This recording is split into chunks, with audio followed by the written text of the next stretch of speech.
Donc là vous êtes dans mon atelier à Épinal, près de la caserne des pompiers, et je vais poursuivre cette toile. J'avais déjà peint il y a déjà quelques temps au pinceau, et je trouve qu'elle manque de relief. Alors je la retravaille à la spatule avec du tube classique, tube étude, que j'applique directement depuis le tube sur la toile à l'aide du couteau. Voilà, alors ce qu'il faut, c'est trouver les bonnes couleurs. Là j'ai de la chance parce que c'est des belles couleurs vives qui sont en harmonie avec les couleurs que j'ai déjà installées.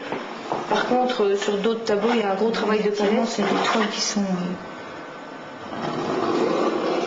il y a de la matière.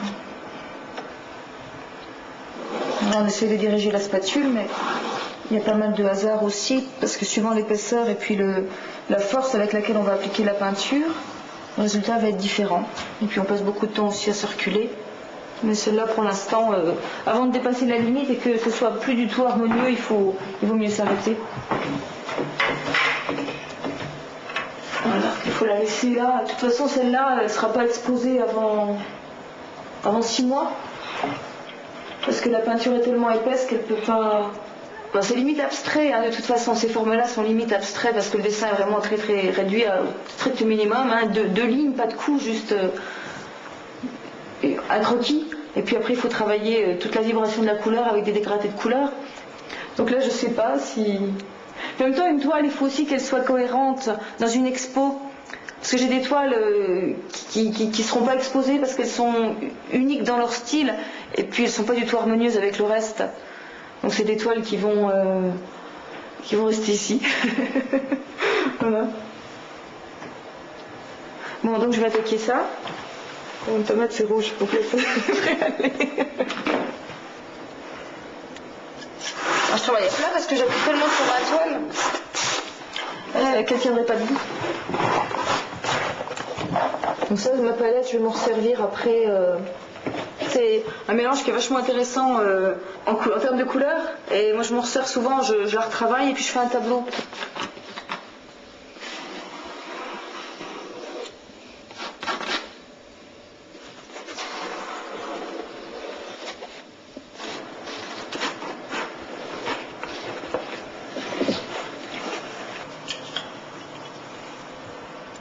C'est bon, ça.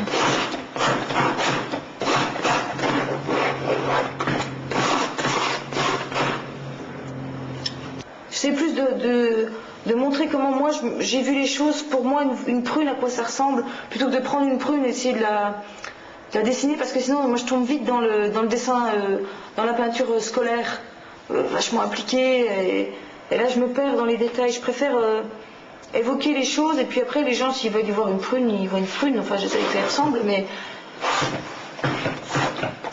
c'est... Je sais pas trop copier, enfin, je suis pas mauvaise en dessin, mais c'est pas ça qui m'intéresse.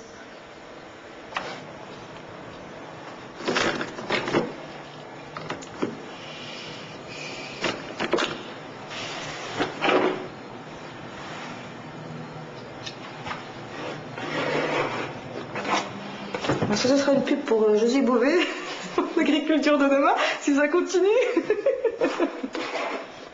Ça, c'est un tableau qu'on ne verra jamais en exposition.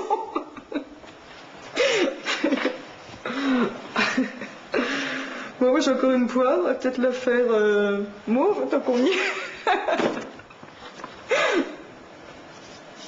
Non mais c'est vrai que les couleurs ça me dérange pas, je fais bien des bonhommes avec des têtes bleues, avec des visages oranges, enfin c'est pas... Ça crée des lumières de nuit quoi, comme s'ils avaient des spots, après c'est vrai que ça crée des ambiances. Faut pas toujours faire les choses telles qu'on les... Enfin la manière dont on s'en souvient.